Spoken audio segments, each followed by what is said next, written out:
We referenced this. You also talked about to the president about the so-called taco trade. Mr. President, Wall Street analysts have coined a new term called the taco trade. They're saying Trump always chickens out on your tariff threats, and that's why markets are higher this week. What's your response to that? I've never heard that. You mean because I reduced China from 145% that I set down to 100 and then down to another number? And I said you have to open up your whole country. And because I gave the European Union a 50% tax tariff, and they called up and they said, please, let's meet right now. Please, let's meet right now. It was a Financial Times reporter, probably not a big fan of Trump, that came up with it. And then I guess the Wall Street Journal wrote about some trading floors that had talked about it. That my initial thought was, these are the same people that were up in arms when the tariffs are announced. And then when there is instead of embracing the walk back, or whether it is some signs of progress from the other side, whatever causes the walk back, instead of embracing it, it's like Trump's damned if he does and damned if he doesn't. Damned when he puts on the Trumps, damned when he pauses the reciprocal. But snark is the word of the. For Frank Holland, that's the word of the day every day in this current environment that you're in right now. But you touched the nerve there, that's for sure.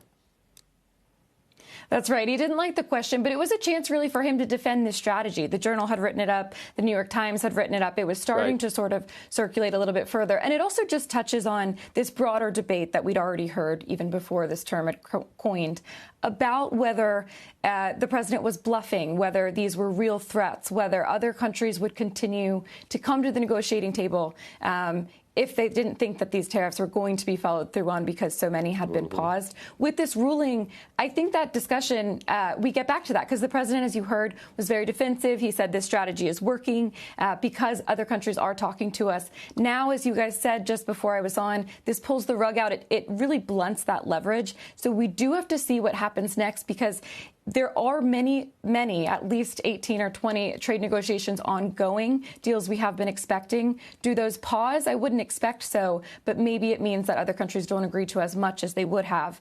And we had heard Trump administration officials arguing in recent days to the court not to go through with this because they had the leverage right now. Now we don't know what happens to that. Right. I mean, I could see countries still wanting to not poke the bear. Maybe they agree to less, but I still wouldn't like to be the last country that offers absolutely nothing for the next 3.5 years, whatever it's going to be. That might not be smart either. And also, Megan, especially because there's things. Oh, go ahead.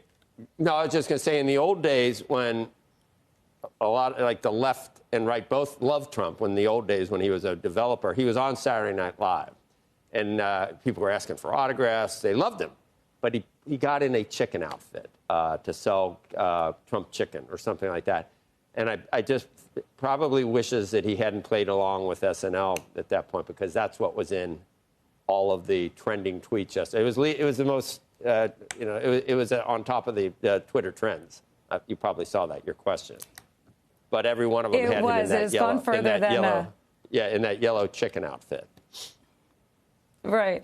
But I would also just say, Joe, that, to your point about not wanting to be the last country that offers nothing, there are, of course, other things besides tariffs that the president could turn to. We're seeing a big fight over visas right now, for example, but there are any number of, as they've talked about, non-tariff barriers and other, even beyond the economy as well. So if it's not tariffs, it may well be something else. And he just wants other countries to respond by lowering their tariffs or their non-tariff barriers. It can still come back to trade, even if he has to take a different approach at this point.